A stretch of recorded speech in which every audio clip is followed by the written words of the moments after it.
어떤 동물들은 이제 가정을 형성하는 동물들이 있어요. 그래서 보시면 백조 같은 경우에 이런 계통들을 보면은 부부가 한번 연을 맺으면 이제 평생 같이 가는 두루미 같은 경우도 마찬가지고요. 신기한 건 한 가지는 오래 가는 부부 동물들을 보면은 생긴 게 비슷하게 생겼어요. 서로. 네, 서로. 잘 사는 부부들 보면 얼굴이 굉장히 닮는다고 그러잖아요. 네. 마찬가지로 동물들이 어떤 게 암컷인지 구별이 안 돼. 저도 모르겠어요. 어떤 게 암컷인지 수컷인지. 네, 이런 경우에 보통 이제 일부 일처제인 경우가 많고요. 이거는 알겠죠? 뭐가 수컷인지. 화려한 것들이 보면 일부 다처제. 암컷이 되게 많아요. 주변에. 그래서 보시면 오리 종류인데요. 이게 암컷입니다. 암컷이 화려하죠. 그렇죠? 그래서 암컷이 많은 수컷을 거느리는 일처 다부제 케이스예요. 이 대목에서 좀 응용을 해보시면 지금 미혼인 분들이 너무 이렇게 화려한 남성을 선호하시는 거는 안 좋은 것 같아요. 비록 복근이 없더라도 다양한 것을 고려해가지고 배우자를 결정하시면 굉장히 좋을 것 같습니다. 그렇다면 과연 사랑의 의미가 뭘까? 우리 욕정의 단계, 그 다음에 끌림의 단계를 넘어서 우리 정의 단계로 넘어가게 되죠. 네. 사랑에서 정으로 넘어가는 단계에서는 이미 뇌가 변하기 시작을 합니다. 그리고 신혼 초에 이제 뜨거운 감정을 실어서 뭐 싸우기도 하고 하면서 옥시토신이라는 호르몬, 또한 바소프레신이라는 호르몬, 얘네들이 원래는 자궁수축 호르몬이고 우리 배뇨를 조절하는 호르몬인데 사람들이 연구를 해보니까 이 호르몬들이 이 정을 만들어내는데 되게 중요하다. 그렇게 된 거죠. 그래서 저도 사실은 처음에 연애할 때 굉장히 같이 있고 싶잖아요. 같이 있고 싶고 떨어져 있으면 전화하고 싶고 그렇게 했는데 이제 결혼을 하고 나니까 무슨 생각이 들기 시작하냐면 한 번쯤은 좀 혼자 있고 싶다. 네, 혼자서 좀 영화도 보고 책도 좀 읽고 제가 뭘 하고 싶다. 그런데 매번 가서 이제 애도 봐야 되고 내 집안에서 일을 해야 되니까. 근데 어느 순간 기회가 온 거예요. 아내가 애를 데리고 친정에 간다는 거예요. 네, 그 날짜가 3박 4일로 결정이 됐어요.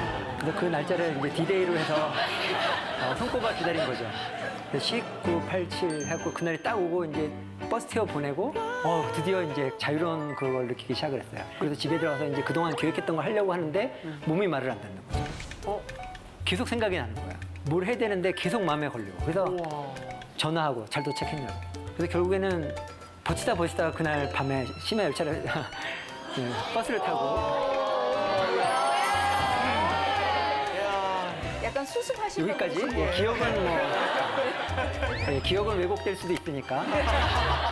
어쨌거나 이런 것들이 이제 정의 단계가 이제 되는 거예요. 뭔지 좀 아시겠죠, 그죠? 이제 그러면 정을 만드는 신경 기전은 뭔가에 대해서 말씀을 드리도록 하겠습니다. 최근 이게 밝혀진 건데요. 들쥐가 두 종류가 있어요. 바람피는 외도형 들쥐가 있고요. 여기 보시면 굉장히 가정적인 들쥐죠. 암컷, 수컷이 서로 이렇게 사이좋게 지내는데 과학자들이 이걸 가만히 안 놔두죠. 같은 들쥐인데 얘는 왜 가정적이고 얘는 왜 외도를 할까?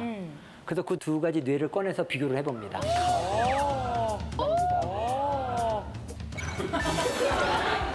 어떻게 얘기할까요? 꺼낸 게 좀 자극적인가요? 제 직업이기 때문에 어떻게 해서 과학자들은 뭔가를 이제 꺼내서 이렇게 봐야 되니까. 그래서 그 두 뇌를 비교를 합니다. 그래서 비교를 해가지고 드디어 원인 물질을 찾아내게 돼요. 이 뇌를 이렇게 자른 단면인데요. 보시면 아래쪽에 까만 점 같은 게 보이시죠? 네. 그게 뭐냐면 배측 창백이라는 그런 뇌 부위예요. 특수 뇌 부위인데요. 시상하부에. 거기에 바소프레신 리셉터가 굉장히 수용체가 많이 발현이 됩니다. 아까 바소프레신이 굉장히 그 정을 만드는 데 중요하다고 그랬죠? 이 바소프레신 신호를 받는 그런 유전자가 굉장히 이 가정적인 생쥐에 많이 발현을 하고 있었던 거예요. 그래서 과학자들이 또 실험을 했어요. 그러면 바소프레신 수용체를 외도하고 바람피는 생쥐의 뇌에 넣어서 유전자를 발현시켜줘 본 거예요.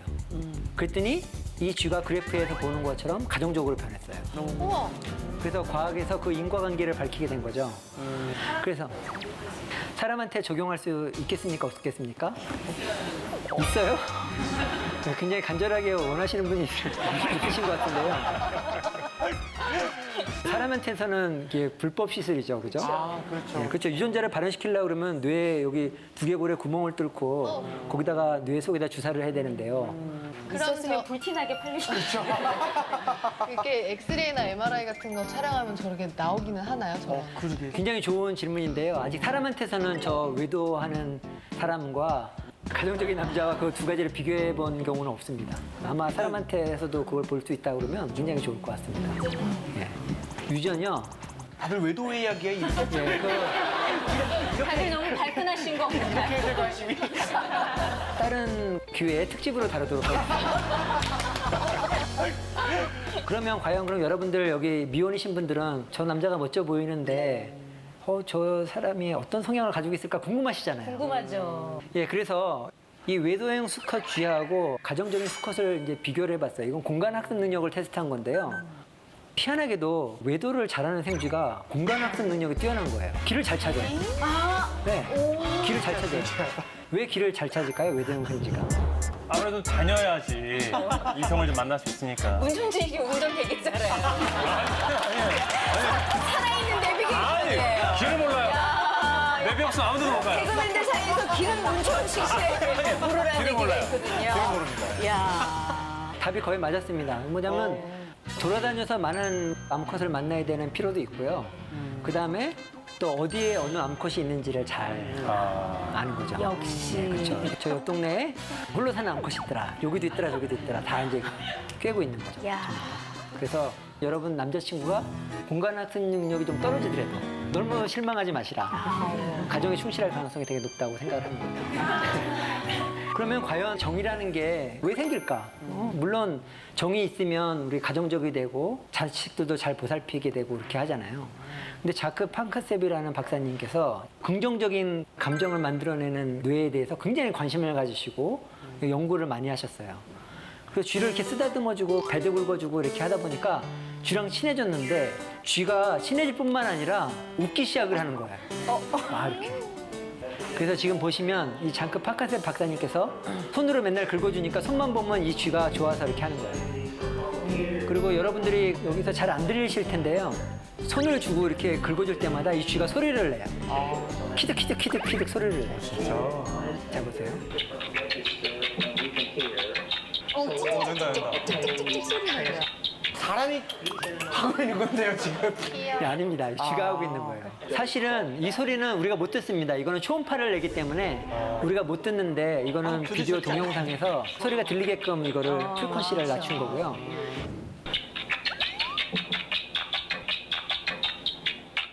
사실은 이게 사이언스에 나온 결과예요. 근데 좀 아까운 것 중에 하나는 뭐냐면 제가 이걸 알고 있었어요. 왜냐면 쥐가 사납고 그렇거든요. 근데 볼펜 같은 걸로 이렇게 긁어주면 얘가 좋아가지고 이렇게 눕기도 하고 그렇다는 걸 알았어요. 그래서 실험할 때 항상 그렇게 했거든요. 쥐를 다루는 방법을 알고 있었는데 웃을 줄은 몰랐던 거예요. 그리고 어느 대학에서 또 제가 쥐를 잘 만진다고 하니까 뭔가 좀 도와달라고 연락이 왔어요. 그래서 제가 그 대학을 갔어요. 그랬더니 거기 실험실 학생들이 흰 가운을 입고 이렇게 쫙 도열을 하고 있었어요. 그리고 저도 굉장히 으쓱해지잖아요. 그래서 제가 쥐를 만지는 사람으로서 이제 탁 가운데를 이렇게 흔들하는 식으로 갔거든요. 그리고 뭘 도와드릴까요? 물어보니까 학생들이 쥐를 못 만지겠다는 거예요. 뭐 그 정도야 제가 간단하게 도와드릴 수 있습니다. 갔어요. 그런데 여러분 아셔야 될 게 쥐가 두 종류가 있어요. 생쥐가 있고 렛이라는 큰 쥐가 있잖아요. 아이고. 그리고 보통은 생쥐를 연구하시는 분들은 생쥐를 쥐라고 하고요. 렛을 연구하시는 분들은 렛을 쥐라고 합니다. 근데 그게 렛이었는데 그냥 렛이 아니라 굉장히 나이 들고 큰 렛이었어요. 그래서 이런 강아지만한 렛이 있었어요. 그래서 갔는데 강아지만 렛이 이미 벌떡 일어섰어요. 이렇게. 눈을 이렇게 뜨고 거기가 식품영양학과였는데 뭘 잘못 먹이셨나 봐요. 그래서 얘가 공격성이 대단하게 돼서 이렇게 누런 이빨을 내밀고 얘가 일어서 있었어요. 뒤에서는 이제 박수를 치고 있고. 그다음부터 어떻게 했냐면은 내가 손에 피를 흘리는 한이 있어도 이거는 옮겨야 되겠다. 그렇게 생각하고 한 게 뭐냐면은 막대기를 하나 달라고 그래서 볼펜으로 이렇게 긁기 시작을 했죠. 목욕을 안 하잖아요. 보통 실험실에서. 얘가 이제 몸을 대기 시작을 하든지 이제 긁어주니까. 네, 시원하니까. 한 10분 있으니까 두루 눕더라고요. 그래서 제가 손으로 긁어주고 딱 들어서 이렇게 옮겼더니 그때부터 우레 같은 거. 이렇게 동물도 뇌에 좋은 감정을 만들어내는 관계가 있고 저와 관계가 형성이 된 거죠. 긁어주는 거라서. 제가 떠나는데 되게 슬퍼하는 것 같이 보여요. 수많은 동물 중에 왜 쥐가 꼭 실험용이어야 되는 건가요? 다른 되게 많은 동물들이 있는데. 사실은 실험이 이게 쥐가 역사가 있습니다. 특히 중국이나 일본이나 사람들이 쥐를 애완용으로 키웠던 것 같아요. 그래서 좀 알록달록하고 이쁜 쥐가 있으면 그거를 아이템으로 바라봤나 보죠. 그래서 집에 데려와서 교배를 하고 또 교배를 하고 근친 교배를 하다 보니까 이제 거의 뭐 쌍둥이 같은 쥐들이 태어나기 시작한 거죠. 그래서 쥐가 실험동물로 되게 좋은 점 중에 하나는 만약에 김상중 씨하고 저하고 네. 쥐라고 하면은 유전자가 똑같아요. 오. 그렇기 때문에 여기는 약물을 주고 여기는 약물을 안 주고 비교를 해보면 찾을 수가 있어요. 근데 만약 유전자가 많이 다르면 뭐 체질이 다를 수도 있고, 그렇죠. 그죠? 많은 변수가 있잖아요. 그래서 쥐가 굉장히 수백 년 동안 우리 선배 과학자들이 혹은 선배 브리더들이 네네. 열심히 그런 거를 이렇게 종을 만들어놨기 때문에 실험을 하는 거고요. 그 또 한 가지는 3주만 지나면 벌써 어른이 되기 시작을 해서 아, 그렇죠. 7주나 8주가 되면은 새끼를 낳기 시작을 합니다. 그래갖고 실험용 생쥐는 8마리에서 10마리를 낳고요. 한 배에서 많은 개체를 얻을 수 있는 그런 장점도 있어요. 네. 그리고 가장 중요한 장점은 포유류고요. 네. 그래갖고 사람과 상당히 유사한 생리적인 기전을 갖고 있다는 거죠. 네. 사람이 갖고 있는 내부가 또 쥐에도 있고. 그래서 사람과 가깝다는 그런 또 장점도 있습니다. 그러면 과연 사람에 대한 좋은 감정이 무슨 기능을 하느냐. 과학자들이 연구해 보니까 그 중에 중요한 기능 중에 하나가 분노를 억제하는 기능이 있습니다. 사랑과 분노는 동전의 양면과 같아서요. 사실은 사람들이 정말 분노하지 않고 다들 천사 같다면 어떻게 보면 사랑이 필요하지 않을 수도 있어요. 근데 정말 사회가 각박하고 경쟁하고 저 사람이 나를 방해해도 화가 나고 방해 안 하고 너무 잘 나가도 화가 나고 뭐 이런 정말 분노의 사회잖아요. 분노가 있다는 것 자체가 사랑의 중요성을 이제 얘기를 하는 거죠. 이건 분노와 사랑을 극단적으로 보여주는 그 향수라는 영화죠. 그래서 이 사람이 재판대에 섰잖아요. 그래서 온 관중들이 청중들이 이 사람을 죽여라 막 항의를 하고 막 분노를 하는데 이 사람이 향수를 뿌리죠.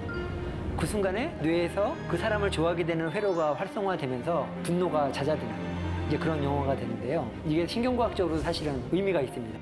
그래서 신경과학자들이 연구를 해봤어요. 이 분노 회로와 사랑 회로가 무슨 관계가 있는지를 연구를 해봤습니다.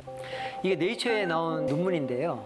사랑과 분노의 회로가 굉장히 가까이 있어서 서로 억제하는 기능을 한다는 거죠. 그래서 사랑은 분노를 억제하고 분노는 또 사랑을 억제할 수 있고 이런 관계가 있다는 신경 뇌지도에 관한 논문이 되겠습니다. 그래서 제가 한번 보여드릴게요. 이 쥐들은 소리가 나는 게 뭐냐면 신경이 활성이에요. 네. 이게 신경이 한번 흥분할 때마다 나오는 소리예요. 이게 기본이고요. 근데 여기 수컷을 넣어주면 그죠?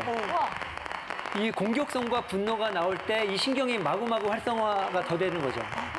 그러면 이 신경이 분노를 만들어내는 신경세포인 거를 알 수가 있는 거죠. 이 수컷 생쥐가 들어오기 전까지는 굉장히 조용한 소리가 나다가 들어오니까 굉장히 소리가 커지는 거죠. 그죠? 다음에는 뭐냐면, 자, 이게 아까 그 똑같은 분노 신경세포예요. 신경세포가 화를 내고 있죠. 따딱따딱. 여기다가 암컷을 넣어줍니다. 그럼 한번 보세요. 어떤 일이 일어나는지. 조용하죠. 와, 신기하다. 그러니까 이게 신경회로의 원리입니다. 굉장히 순식간에 일어나잖아요. 네. 이게 바로 이 두 가지 종류의 신경세포가 아주 가까이 등을 맞대고 있다는 거예요. 그래서 이번에는 사실은 암컷이에요. 그래서 얘가 구행동을 하고 교미행동을 하려고 하는데 이 순간에 빛으로 분노 신경을 자극해 준 거예요. 억지로 과학자들이. 그랬더니 가정폭력이 일어나기 시작을 합니다. 그래서 이 분노신경의 기능은 어떤 그런 좋은 감정들을 억제하고 분노 행동을 나타나게 되는 거죠. 그리고 또 다른 비디오인데요. 이거는 화를 낼 필요가 없는 전혀 상관이 없는 고무장갑이에요. 거기다 빛을 주게 되면은 얘가 이제 여러분 화났을 때 막 벽을 친다거나 엉뚱한 병을 깬다거나 그런 이제 행동이 빛을 자극할 때만 나타나게 되고 이제 빛을 끄게 되면 그런 행동이 이제 사라지게 되는 거죠. 그래서 결국에 그 신경과학자들이 아는 거는 뭐냐면 사랑과 공격 신경세포가 서로 억제하는 관계다. 이런 것들을 알 수가 있었고요. 그래서 우리가 여기서 한해 아이디어를 얻을 수 있는 거는 굉장히 지금 사회가 각박하고 학교 폭력도 심각하고 그렇죠. 그래서 여기서 우리가 폭력을 없애려고만 노력할 게 아니라 학생들에게 정말 우정을 쌓고 서로 좋은 감정을 가질 수 있는 기회를 만들어 준다고 하면 이런 폭력적인 것들이 저절로 억제가 되지 않을까. 이게 이제 신경과학적인 조언이 되겠습니다. 또 다른 그런 좋은 감정의 기능이 뭔가. 사실은 우리가 사람과 사람이 서로 이렇게 정을 쌓을 수가 있고 서로 연결될 수 있다는 거는 교감할 수 있다는 걸 말합니다. 그러니까 내가 어떤 사람하고 교감이 되면은 내가 경험하지 못한 그런 경험을 간접 경험을 할 수가 있어요. 예를 들면 드라마의 한 장면인데요. 너는 이렇게 남아서 여전히 머물고 있는데 닿을 수가 없는 효진 씨는 이런 장면을 보면 어떤 생각이 드시나요? 너무 좋죠. 설레이고 제가 오해영이 된 것 같은 그런 착각을 하죠. 네. 예, 그렇죠. 그런 느낌을 만들어내는 신경세포가 발견이 됐는데요. 그거를 우리가 거울신경이라고 이름을 붙입니다. 그래서 마치 거울을 보는 것 같이 상대방이 느낀 감정을 내가 느낄 수가 있어요. 분명히 남자 배우가 여자 배우 어깨에 손을 얹었는데 시청하시는 아주머니들의 등이 따뜻하게 느껴져요. 맞아요. 진짜 그게 그래요. 거울신경이 발효를 하기 때문인 거고 오해영이 된 느낌 같은 경우에는 입술에서 뭔가를 느끼시는 거죠. 저걸 보면서 저도 모르게 입을 자꾸 이렇게 내밀게 돼요. 이렇게. 그게 바로 거울신경이 있기 때문에 이제 그렇습니다.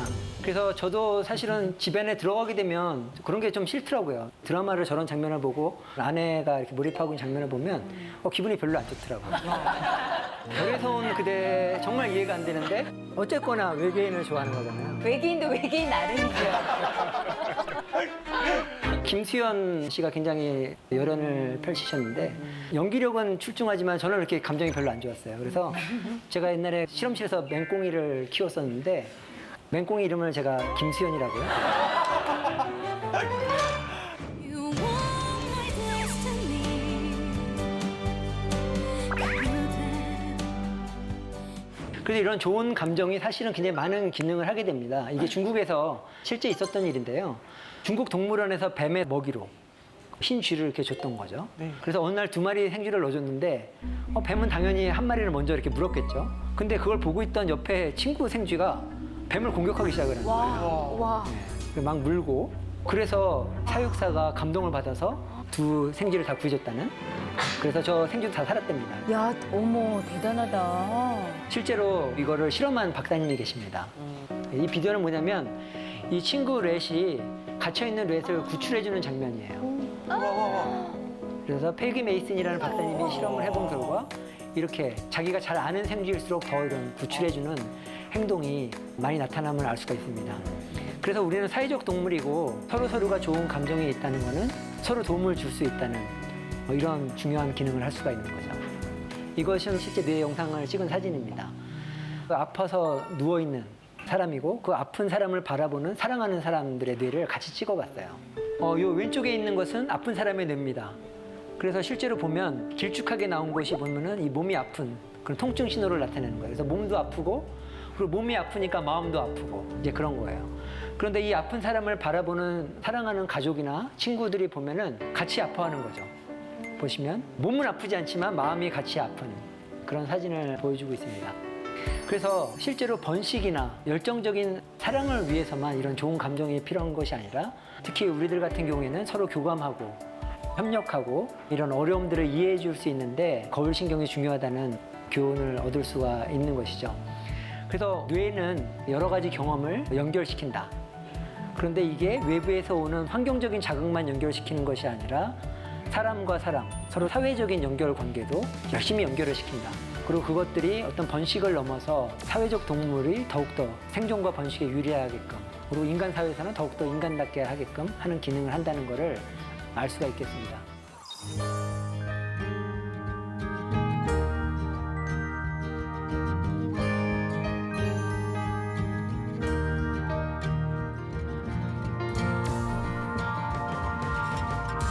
Would you love me for my money? Or would you love me for my head?